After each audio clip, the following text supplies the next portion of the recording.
はい、チルチルです。今回はタッチアップの補修の時によくあるこの垂れてしまった時の補修方法の仕方を紹介していきます。ちなみにこの垂れてしまったタッチアップは重ね塗り2回目の時に起きました。この垂れを素人でもここまで直せるってところを実際に行っていきます。現在垂れ箇所をライト当てて見ていますが、このようなタッチアップの垂れの問題はタッチアップ初心者の場合ですと結構頻発することがよくあります。このように垂れる原因はズバリ塗料のつけすぎにより起きることがほとんどです。元々の傷がこちらで約1センチに満たない小さな傷です。一般的に売っているタッチペンはその特性上結構液剤がシャバシャバしていますので、ちょっとでもつけすぎると垂れを誘発してきます。液剤のつけすぎには十分注意してくださいね。で、現在タッチアップ後約20時間経過したのがこちらの映像で、タッチアップの塗料は指で触ってもこの通り乾いている状態です。垂れてしまったこと自体はどうしようもないので、この垂れを直していきますが、こうならないためにも素人の場合ですと、タッチアップを使う場合にはこちらの動画で紹介しているファインラインペンの活用をお勧めしています。ファインラインペンの動画は40万回再生されている人気動画となっていますので、素人には本当に神ツールになってきます。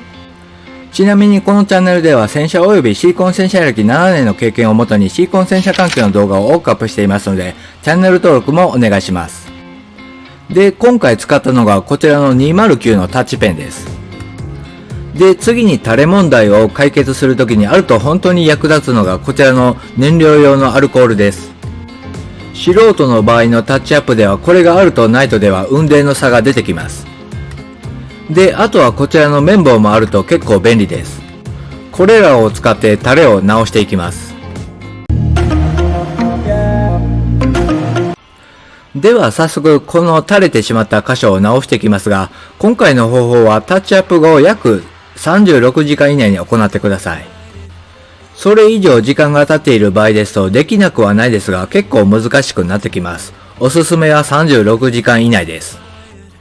で、現在綿棒に先ほどの燃料用アルコールをたっぷり浸して、現在垂れ箇所を軽く綿棒で拭いています。特に補修箇所の下の部分に液剤が多く溜まって固まっており、大きく凹凸ができていますので、下部分を中心に拭いていきます。基本的にはなるべく凹凸を取って最終的には平らにしないと綺麗に仕上がってきませんので、この段階でなるべく大きな凹凸を取ることが目的になってきます。で、現在慎重に拭いている状態です。で、こんな感じですね。ちょっと変化が出てきました。で、引き続きもう一度軽く拭いていきます。もう少し凹凸が取りたいって感じがありますよね。この作業は本当に慎重に行ってください。取りすぎては全く意味がありません。で、こんな感じですね。綿棒を見ると塗料が取れているってことがよくわかると思います。で、引き続きもう少し軽く拭いていきます。本当に慎重に行ってください。ゆっくりゆっくり滑らすことで徐々に塗料が取れていきます。で、こんな感じです。現在綿棒の様子を見ていますが、塗料が少し取れているってことがこの映像でよくわかると思います。で、もう少し周りの凹凸を取りたいので、もう少し軽く拭いていきますね。綿棒につけたアルコール成分は結構すぐに蒸発しますので、適時補充してください。一部作業の様子は早送りしてきます。で、とりあえず綿棒での補修ができてきましたので、少し番外編ですが、隣箇所に人工的に垂れを作ってすぐにアルコールで拭けばなかったことにできるというものを紹介していきます。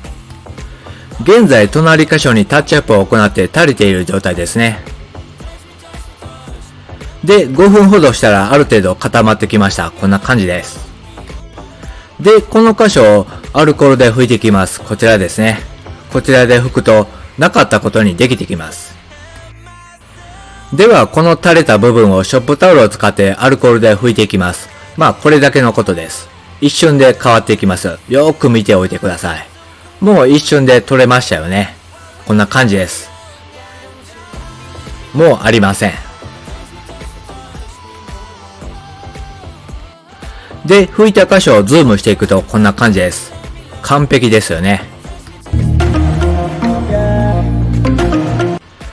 で、拭いたショップタオルを見ていくとこんな感じで塗料が取れているってことがよくわかると思います。で、この仕上がりです。全く跡がありません。で、また垂れ箇所に戻ってこちらを補修していきます。ここですね。結構改善してきましたよね。凹凸がちょっとなくなってきました。で、次の工程は大きな凹凸が取れたら全体的に慣らしていく工程です。見るからにまだまだ凹凸が全体的にありますので、ショップタオルにアルコールをつけて全体的に軽く拭いていく作業になってきます。この時の注意点は拭きすぎてはいけないということです。綺麗に凹凸を取ろうとして拭きすぎると塗料が取れすぎて傷が出てくることがありますので、攻めすぎては絶対にいけません。この時の作業は慎重に行ってください。ポイントはショップタオルにアルコールをたっぷりつけることです。で、こんな感じになってきました。もう少し塗料を取りたいので、もう一度軽く拭いていきます。一部早送りしていきますね。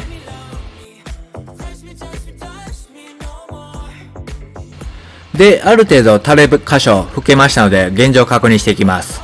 で、ショップタオルはこんな感じで塗料が取れているってことがよくわかると思います。で、傷の方はと言いますとこんな感じですね。だいぶ良くなってきましたよね。もともと垂れ箇所はこんな感じになっていましたが、今回アルコールで拭くことでこのようになってきました。だいぶ凹凸が取れてきましたよね。で、ある程度垂れが戻ってきましたが、もう一度拭いてきますね。経験上まだいける感じがあります。ですので軽くもう一度拭いていく感じです。一部早送りしていきます。で、ある程度アルコールで拭けてきましたので、現状確認していきますね。結構良くなってきました。では、垂れ箇所をライトを当てて確認していきますが、こんな感じになっています。だいぶ凹凸が取れているということが、この映像でよくわかると思います。で、ビフォーアフターを見ていくと、元々がこの垂れ状態でした。で、今回の作業でここまで改善してきたってことです。全く違います。で、ここまでの作業である程度タッチアップの垂れが改善してきましたが、確かに垂れはだいぶマシになってきましたが、綺麗に直している状態ではありません。ですので、次はより垂れ箇所を綺麗にするためにペーパー作業に入っていきます。今回使うのがこちらの耐水ペーパーです。一般的な耐水ペーパーですと1000番や2000番で仕上げていきますが、今回はより目が細かい1500番、2500番、5000番で仕上げていきます。まあこの耐水ペーパーセットですと1万までありますが、5000番ぐらいで大丈夫かなと思っています。ではまずは1500番で磨いていきます。こちらですね。ここからの作業はひたすら耐水ペーパーでの磨き作業になってきます。ちょっと作業が長くなってきますが、ところどころ早送りでお送りしていきますね。まずは1500番で磨いている状態です。で、とりあえず1回目磨けました。こんな感じですね。この箇所も磨きすぎには十分注意してくださいね。慎重に磨いていってください。で、もう一度磨いていきます。で、この箇所ある程度1500番で磨けましたので、一度水分拭き上げていきますね。で、傷はどうなっているのかっていうところです。で、こんな感じですね。これで乾いていくと白っぽくなっていきます。で、磨いた箇所をズームしていくとこんな感じです。白っぽくなっていますよね。大丈夫です。で、現状はこんな感じで周りが白っぽくなっていますが、次は傷箇所を中心に磨いていきます。1500番です。磨きの様子は一部早送りしていきます。で、傷箇所を中心に磨きができましたので、一度水分を拭き上げていきますね。どんな感じになっているのかっていうところです。で、こんな感じでやっぱり白っぽくなっていますよね。一応こんな感じでだいぶ凹凸が取れてきました。ズームしていくとこんな感じです。で、次は2500番こちらで磨いていきますね。作業自体は先ほどと全く同じです。全体的に2500番で水研ぎを行っていきます。一部早送りしていきますね。で、ある程度水研ぎ2500番でできました。で、水分吹き上げていきます。現状がどんな感じなのかというところですね。まあ、この白っぽくなっているのはクリア層のところですので問題はありません。クリアを削りすぎてはいけません。その点は十分注意してください。で、傷箇所をズームしていきます。こんな感じに仕上がっています。で、次は3000番で磨いていきますね。まだ仕上げではありません。この箇所ですね。ここを水研ぎを行っていきます。今回の作業は全体的にクリア層が残っていることが前提ですので、まあ結構磨いても大丈夫です。一部早送りしていきます。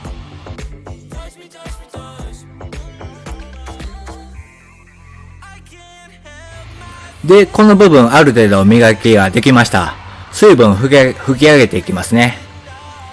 で、傷箇所どうなっているのでしょうか。ここが注目ポイントです。若干傷わかりますよね。この箇所です。で、傷箇所を確認するとここです。ここを次は5000番で仕上げていきます。これで最後ですね。最後の磨きとなってきます。ではこの箇所を5000番で磨いていきます。まあ全体的に薄く軽く磨いてください。ほとんど力はいりません。一部早送りしていきます。で、この箇所はある程度5000番で軽く磨けましたので、水分を一度吹き上げていきます。で、傷がどうなっているのか、垂れ箇所が改善されているのかっていうところです。で、こんな感じで乾いてきました。で、ズームしていくとこんな感じです。もうほとんどわかりませんよね。で、ある程度5000番までで磨きが終わりました。で、この状態で大丈夫かと思っているかなと思いますが、ここからコンパウンドで磨いていきます。まずはハード1です。この全体的に白くくすんでいるのはあくまでクリア層を磨いただけで、塗装には問題ありませんので、コンパウンドで磨くことで戻ってきます。で、この箇所はある程度ハード1で磨きました。で、吹き上げるとこんな感じです。先ほど白っちゃげていましたが、結構戻ってきましたよね。ツヤ感が戻ってきました。で、ズームしていきます。こんな感じです。もうほとんど傷わかりませんよね。で、ここから仕上げに入っていきます。ハード2って感じですね。3M のハード2で磨いていきます。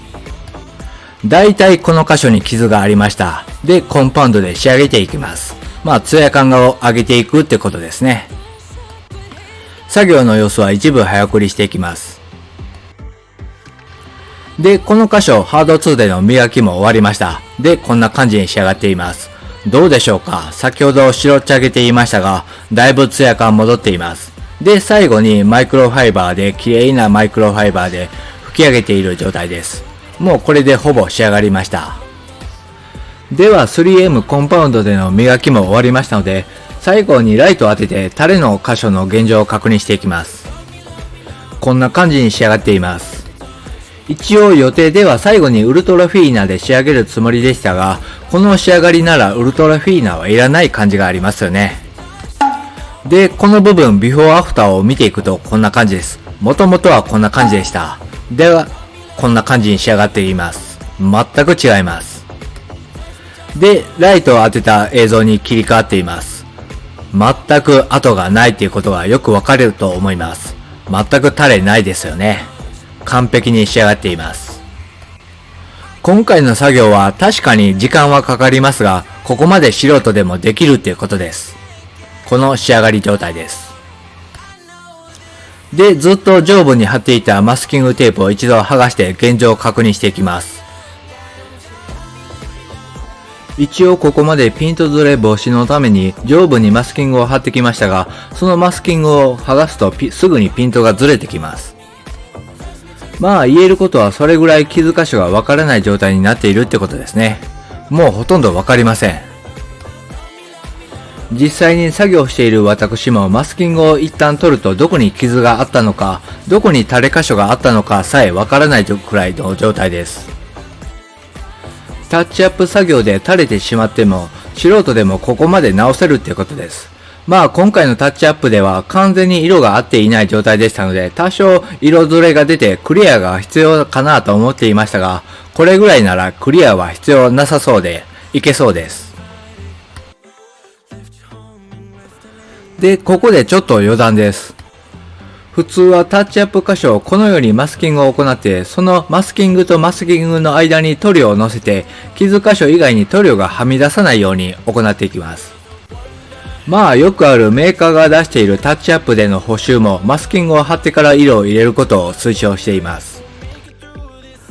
ただこのやり方で色を間に乗せていくと確かにはみ出しは回避できてきますが、その後の段差が解消がなかなか難しくなってきます。